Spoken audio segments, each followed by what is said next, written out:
October 7 ഗസയിലെ Hamas പോരാളികൾ ഇസ്രയേലിനകത്ത് കയറി ആക്രമണം നടത്തി. ഇങ്ങനെ ഒരു ആക്രമണം നടന്നതിന്റെ സാഹചര്യം അല്ലെങ്കിൽ നടന്നിട്ടില്ലായിരുന്നുവെങ്കിൽ അറബ് ലോകത്ത് സംഭവിക്കാൻ പോകുന്ന ചില കാര്യങ്ങളുണ്ടായിരുന്നു.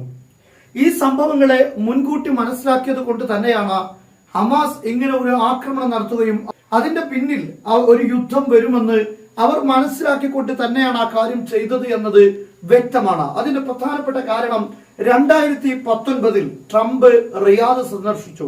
ആ സന്ദർശനത്തിൽ ഒരു പ്രധാനപ്പെട്ട ഒരു പ്രഖ്യാപനം ഉണ്ടായിരുന്നു. അതായത് നാറ്റോ അറബി എന്നതാണ്.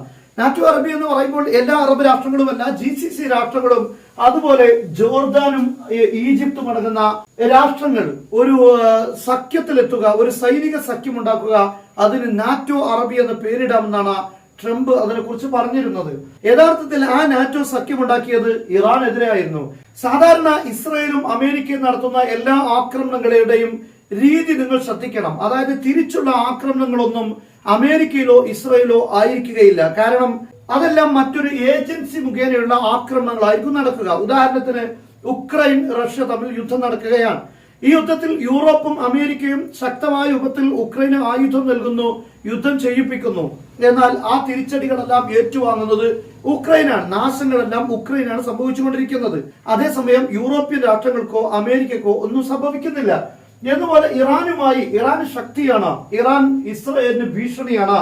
മേഖലയിൽ അമേരിക്കയുടെയും യൂറോപ്പിന്റെയും താല്പര്യങ്ങൾക്ക് ഇറാൻ ഭീഷണിയാണ് എന്ന് അമേരിക്കക്കും യൂറോപ്പിനും ഇസ്രയേലും ഒക്കെ അറിയാം. പക്ഷെ ആ ഇറാനെ ഒതുക്കുമ്പോൾ നമുക്കറിയാം, 12 ദിവസത്തെ യുദ്ധം ഇസ്രയേലും ഇറാനും നിലനിൽക്കുമ്പോൾ എന്താണ് സംഭവിച്ചത്? ഇസ്രയേലിന് വലിയ രൂപത്തിലുള്ള നാശനഷ്ടങ്ങൾ ഉണ്ടായി. ആ യുദ്ധം നീണ്ടുപോയിട്ടുണ്ടെങ്കിൽ എന്തായിരിക്കും ഇസ്രയേലിന്റെ അവസ്ഥ? കാരണം ഇറാനെ പോലെ ഒരു വലിയ രാഷ്ട്രമല്ല, ഒരു ചെറിയൊരു ഭാഗം മാത്രമാണ് ഇസ്രയേൽ എന്ന് പറയുന്നത്. എന്നാൽ അവിടേക്ക് നിരന്തരമായി ഈ ആക്രമണം നീണ്ട കാലം നടന്നാൽ എന്ത് സംഭവിക്കുമെന്ന് അവർക്കറിയാം. അതുകൊണ്ട് ആ യുദ്ധം മുന്നോട്ട് പോകാൻ പാടില്ല. മാത്രമല്ല, അങ്ങനെ ഒരു യുദ്ധം ഇസ്രയേലോ അമേരിക്കയോ പ്രതീക്ഷിച്ചിട്ടില്ല.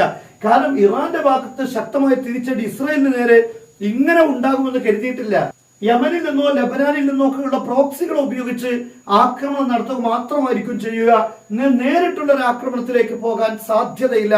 മാത്രമല്ല, ഇറാന്റെ ആക്രമണം ഇത്രമാത്രം പ്രഹരശേഷി ഉണ്ടാകും ഇതൊന്നും മനസ്സിലാക്കിയിട്ടില്ല. പക്ഷെ അതുകൊണ്ടാണ് യുദ്ധം അവിടെ പെട്ടെന്ന് ട്രംപ് നിർത്തിയത്. കാരണം ആ യുദ്ധം മുന്നോട്ട് കൊണ്ടുപോയാൽ ഇറാൻ നാശങ്ങൾ ഉണ്ടാകും. പക്ഷെ ഇസ്രായേൽ എന്ന് പറയുന്ന ആ ഒരു സ്ഥാപനം അത് തന്നെ നഷ്ടപ്പെടുമെന്ന് അമേരിക്ക മനസ്സിലാക്കുന്നു.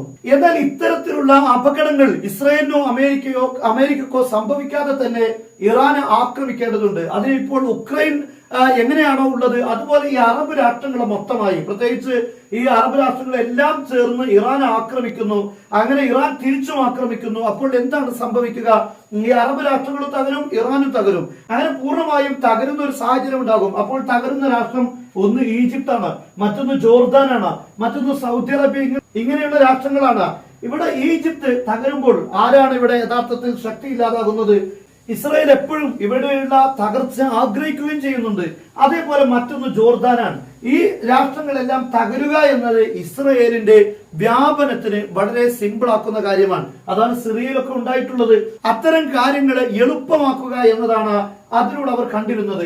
എന്നാൽ ഇപ്പോൾ ഗസയിലെ ഈ ഒരു സംഭവ വികാസങ്ങൾക്ക് ശേഷം ഉണ്ടാകുന്നത് മറ്റൊരു രീതിയാണ്. അതായത് അറബ് ഈ പറയപ്പെട്ട ജോർദാൻ, ഈജിപ്ത് അതുപോലെ GCC രാഷ്ട്രങ്ങൾ മാത്രമല്ല, ഈ അറബ് രാഷ്ട്രങ്ങളെല്ലാം ചേർന്ന് പുതിയൊരു നാറ്റോ വരുന്നു. ഇസ്രായേലിന്റെയും അതുപോലെ അമേരിക്കയുടെയും താല്പര്യങ്ങൾക്കെതിരാണ്. ഇതാണ് യഥാർത്ഥത്തിൽ ഒക്ടോബർ 7 ശേഷം ഉണ്ടായ മാറ്റം. അങ്ങനെ ഒരു സംഭവം നടന്നിട്ടില്ല എങ്കിൽ ഈ അറബ് രാഷ്ട്രങ്ങളെ എല്ലാം നശിപ്പിക്കാൻ വേണ്ടിയുള്ള എല്ലാ പദ്ധതികളും, മാത്രമല്ല അവരെ എല്ലാം ഇസ്രായേലുമായി നോർമലൈസേഷൻ കരാറിലേക്ക് കൊണ്ടുപോവുകയാണ്. അത് സ്വാഭാവികമായി ഇറാനുമായി പ്രശ്നങ്ങൾക്ക് വലിയ കാരണമാകും. ആ നോർമലൈസേഷൻ കരാറിലൂടെ ഇസ്രായേലിനെ അംഗീകരിപ്പിക്കുക, ഇസ്രായേലിന്റെ വാണിജ്യം ഇവിടെ എല്ലാം പൊടിപൊടിക്കുക, ഇങ്ങനെയുള്ള കാര്യങ്ങളൊക്കെ നടപ്പാക്കുക. അതിൽ നിന്ന് ഇറാനെ മാറ്റി നിർത്തുക, അതുപോലെ തന്നെ തുർക്കിയെ മാറ്റി നിർത്തുക. ഇത്തരം കാര്യങ്ങളൊക്കെയാണ് അതിലൂടെ സംഭവിക്കാൻ പോകുന്നത്. കാരണം തുർക്കി ഇവിടെ ഭീഷണിയാണ്, അതുപോലെ തന്നെ ഇറാൻ അറബ് രാഷ്ട്രങ്ങൾക്ക് ഭീഷണിയാണ് എന്നതാണ് യഥാർത്ഥത്തിൽ ഇവിടെ അമേരിക്കയും യൂറോപ്പും പ്രചരിപ്പിച്ചുകൊണ്ടിരിക്കുന്ന പ്രധാനപ്പെട്ട കാര്യം. എന്നാൽ ഈ കാഴ്ചപ്പാടുകളെല്ലാം തകിടം മറിഞ്ഞ് അമേരിക്കക്കും ഇസ്രായേലിനും ഇപ്പോൾ ഏറ്റവും വലിയൊരു ഭീഷണി ഉണ്ടാകുന്നത് അറബ് നാറ്റോ എന്നുള്ളൊരു കാഴ്ചപ്പാടിലേക്ക് ഇപ്പോൾ അറബികൾ വരുന്നു. യഥാർത്ഥത്തിൽ മുമ്പ് പറഞ്ഞ അറബ് നാറ്റോ ജോർദാനും ഈജിപ്തും GCC രാഷ്ട്രങ്ങളുമാണെങ്കിൽ അറബ് നാറ്റോ എന്ന് പറയുമ്പോൾ ഇറാഖും സിറിയയും അതുപോലെ തന്നെ GCC രാഷ്ട്രങ്ങളും ഈജിപ്തും ഇങ്ങനെ തുടങ്ങിയ ഒരുപാട് ആഫ്രിക്കൻ കൺട്രികൾ ഇതെല്ലാം ചേർന്നുകൊണ്ടുള്ള അറബ് നാറ്റോ വരുമ്പോൾ ഇസ്രയേലിന്റെ തൊട്ടടുത്തുള്ള ഓരോ രാഷ്ട്രങ്ങളും സിറിയയും യഥാർത്ഥത്തിൽ സിറിയയിൽ ഇസ്രായേലിന് യഥേഷ്ടം പലതും ചെയ്യാൻ സാധിക്കുമെങ്കിലും ഈ ഒരു നാറ്റോയുടെ അറബ് നാറ്റോയുടെ ഭാഗമായി വരുമ്പോൾ ആക്രമിക്കുമ്പോൾ ഒരുപാട് കാര്യം ചിന്തിക്കേണ്ടി വരും. കാരണം അവിടെ ആക്രമിച്ചാലും ഈ അറബ് രാഷ്ട്രങ്ങളെല്ലാം അതിനെതിരെ രംഗത്ത് വരും എന്നതാണ് ഇവിടുത്തെ പ്രധാനപ്പെട്ട കാര്യം. അപ്പോൾ വലിയ രീതിയിൽ ഇസ്രായേലിനെതിരെ ആക്രമണം നടത്തിയിട്ടില്ലെങ്കിലും ട്രേഡിംഗ് അതുപോലെ തന്നെ ഡിപ്ലോമാറ്റിക്കൽ കാര്യങ്ങൾ ഇങ്ങനെയെല്ലാം ഇസ്രായേലിനെ ഉപരോധിച്ച് ഒറ്റപ്പെടുത്താൻ സാധിക്കും. മാത്രമല്ല ഇറാൻ തുർക്കിയെ പോലുള്ള രാഷ്ട്രങ്ങൾക്ക് ഇസ്രായേലിനെ തകർക്കാൻ ഈ രാഷ്ട്രങ്ങളിൽ വെപ്പൺസ് നൽകാനും സഹായിക്കാനും സാധിക്കും. അപ്പോൾ സ്വാഭാവികമായും അത് ഇസ്രായേലിന് വലിയ ഭീഷണി ഉണ്ടാക്കും. ലബനാൻ ആണെങ്കിലും സിറിയ ആണെങ്കിലും ഇറാഖ് ആണെങ്കിലും ജോർദാൻ ആണെങ്കിലും സൗദി അറേബ്യ ആണെങ്കിലും ഈജിപ്ത് ആണെങ്കിലും ഇങ്ങനെ ഈ വലയം ചെയ്യുന്ന രാഷ്ട്രങ്ങളെല്ലാം ഈ അറബ് നാറ്റോയുടെ ഭാഗമാകുമ്പോൾ ഇസ്രയേലിനും അമേരിക്കക്കും വലിയ ഭീഷണി അത് ഉണ്ടാക്കുമെന്ന കാര്യത്തിൽ സംശയമില്ല. അകമഴിഞ്ഞ് ഇസ്രയേലിനെ സഹായിക്കുമ്പോൾ സ്വാഭാവികമായും ഈ അറബ് രാഷ്ട്രങ്ങളും അമേരിക്കയും തമ്മിൽ ഭിന്നതയിലേക്ക് എത്തും. അത് അവരുടെ സൈനിക താവളങ്ങൾക്കും വാണിജ്യ രംഗത്തുള്ള അവരുടെ താല്പര്യങ്ങൾക്കും എല്ലാം ഭീഷണിയായി മാറും എന്നത് വളരെ പ്രധാനപ്പെട്ട ഒരു കാര്യമാണ്. യഥാർത്ഥത്തിൽ അത്തരത്തിലുള്ള ഇറാനെതിരെ നാറ്റോ ഉണ്ടാക്കാൻ ശ്രമിച്ചത് ഇപ്പോൾ ഒക്ടോബർ 7 ശേഷം അറബ് രാഷ്ട്രങ്ങൾ സ്വയം നശിക്കാതെ ഇസ്രയേൽ എന്ന അറബികളുടെ യഥാർത്ഥ ശത്രുവിനെതിരെ ഈ നാറ്റോ രൂപീകരിക്കുന്ന ഒരു സാഹചര്യത്തിലേക്ക് എത്തിയിട്ടുണ്ട്. അത് തന്നെയാണ് ഒക്ടോബർ 7 ഹമാസ് പ്രതീക്ഷിച്ചിരുന്നത്. ഇറാന്റെ മുന്നിലുണ്ടായിരുന്ന കാഴ്ചപ്പാട് അത് തന്നെയാണ്.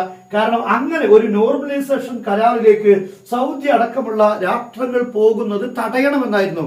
യഥാർത്ഥത്തിൽ ഗസയിലെ യുദ്ധം നടക്കുമ്പോഴും അതിന്റെ ഫയലുകളൊക്കെ അവർ നടപ്പാക്കാനുള്ള ശ്രമങ്ങൾ നടത്തിക്കൊണ്ടിരിക്കുകയാണ്. പക്ഷെ ഇപ്പോൾ ഖത്തറിൽ ആക്രമിച്ച ഈ ഒരു സാഹചര്യം ഈ നോർമലൈസേഷൻ കരാറിന്റെ സാഹചര്യങ്ങൾ അസ്തമിക്കുന്നു എന്ന് മനസ്സിലാക്കുമ്പോഴാണ്, അല്ലെങ്കിൽ ഇറാൻ അമേരിക്കയെ മനസ്സിലാക്കുമ്പോഴാണ് ഖത്തറിൽ ഇങ്ങനെ ഒരു ആക്രമണത്തിനുള്ള സാധ്യത നാം കാണുന്നത്.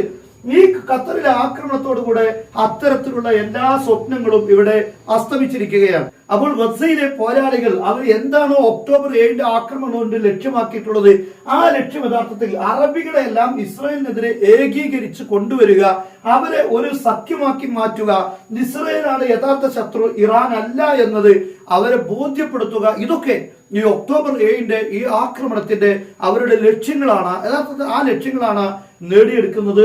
ഇനി ഫലസ്തീൻ എന്ന് പറയുന്ന രാഷ്ട്രത്തെ കുറിച്ചുള്ള സംസാരങ്ങൾ അറബ് ലോകത്ത് പോലും ഇല്ലാതായിക്കൊണ്ടിരിക്കുകയായിരുന്നു.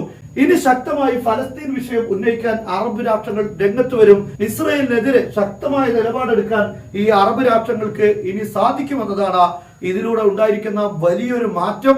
യഥാർത്ഥത്തിൽ അവർ ആ ലക്ഷ്യത്തിൽ വിജയിച്ചു എന്ന് തന്നെ പറയണം. എന്നാൽ അവിടെ പ്രധാനമായി എടുത്തു പറയേണ്ട പോയിന്റ്, ഇന്നലെ നെതന്യാഹു പറഞ്ഞു ഗസയിലെ യുദ്ധം നീണ്ടുപോയിരിക്കുന്നു. യഥാർത്ഥത്തിൽ ഇത് നീണ്ടതാണ് ഇത്രയും വലിയ പ്രതിസന്ധി ഉണ്ടാക്കിയത്. വളരെ കുറഞ്ഞ സമയം കൊണ്ട്, അതാണ് ട്രംപ് പറഞ്ഞിരുന്നത്, മാസങ്ങളാണ് ഗസയിലെ യുദ്ധം അവസാനിപ്പിക്കാൻ നെതന്യാഹുവിന് സമയം കൊടുത്തിരുന്നത്. പക്ഷെ ഗസയിലെ പോരാളികൾ ഭൂമിക്കടിയിൽ ഉണ്ടാക്കിയ ഈ തുരങ്കങ്ങളും അവിടെ ഉണ്ടായിരുന്ന ടണലുകളും തന്നെയാണ് ഈ യുദ്ധം ഇത്രയും നീണ്ടുപോകാനുള്ള കാരണം. യുദ്ധം അവസാനിക്കാതെ വരുമ്പോഴാണ് യഥാർത്ഥത്തിൽ ഈ പ്രശ്നങ്ങൾ കൂടുതൽ വഷളായി ഇത്തരം ഒരു ഘട്ടത്തിലേക്ക്, അറബ് രാഷ്ട്രങ്ങളെ ഏകീകരിപ്പിക്കുന്ന ഒരു ഘട്ടത്തിലേക്ക് വരെ എത്തിയത്. യുദ്ധം നീണ്ടതാണ്. അത് നീട്ടിക്കൊണ്ടുപോവുക എന്നത് ഗസയിലെ അവരുടെ ഈ സ്ട്രാറ്റജിക്കലായിട്ടുള്ള യുദ്ധ അല്ലെങ്കിൽ അവരുടെ പോരാട്ടത്തിന്റെ രീതികൾ തന്നെയാണ്. വളരെ പെട്ടെന്ന് അവസാനിപ്പിക്കാമെന്ന് കരുതിയിരുന്നെങ്കിലും അത് അവസാനിപ്പിക്കാൻ സാധിച്ചില്ല എന്നത് ഇസ്രായേലിന് വലിയ രൂപത്തിലുള്ള നെഗറ്റീവ് ഇമ്പാക്ട് ഉണ്ടാക്കിയിട്ടുണ്ട്. ഇപ്പോൾ ഐക്യരാഷ്ട്രസഭയിൽ ഫലസ്തീൻ രാഷ്ട്രത്തിന് വേണ്ടിയുള്ള വോട്ടെടുപ്പ് നടന്നു. അതിൽ ഇസ്രായേലിന് വലിയ തിരിച്ചടിയായിട്ടുണ്ട്. പക്ഷെ അത്തരം കാര്യങ്ങളൊന്നും മുഖവിലക്കെടുക്കാതെയാണ് ഇസ്രായേലും അമേരിക്കയും പോകാറുള്ളത്. എങ്കിൽ പോലും ലോകത്തുനിന്ന് ഒരേ സ്വരത്തിൽ ഇസ്രായേലിനെതിരെ എന്തിനധികം പറയണം, ഇന്ത്യയും ശക്തമായ രൂപത്തിൽ ഫലസ്തീൻ രാഷ്ട്രം സ്ഥാപിക്കണം. അമേരിക്ക വിട്ടുനിൽക്കുക മാത്രമല്ല, അമേരിക്ക എതിരെ വോട്ട് ചെയ്തിട്ടുണ്ട്. എന്നാൽ അമേരിക്കയുടെ ഇസ്രായേലിന്റെയും ആ ശക്തമായ അവരുടെ പ്രധാനപ്പെട്ട താല്പര്യങ്ങൾക്ക് എതിരെ ഇന്ത്യ വോട്ട് ചെയ്തിട്ടുണ്ട്. അപ്പൊ അങ്ങനെയുള്ള ഒരു സാഹചര്യങ്ങളിലേക്ക് കാര്യങ്ങൾ നീങ്ങാൻ മിഡിൽ ഈസ്റ്റിൽ ഇസ്രായേലിനെതിരെ ഒരു വലിയൊരു സഖ്യം, വലിയൊരു സൈനിക നീക്കം ഉണ്ടാകുന്ന ഒരു സാഹചര്യത്തിലേക്ക് എത്തിച്ചത് യഥാർത്ഥത്തിൽ ഹമാസിന്റെ ഈ പോരാട്ടങ്ങളും ഹമാസിന്റെ ഈ നീക്കങ്ങൾ തന്നെയായിരുന്നു എന്നത് ഒരു വസ്തുതയാണ്.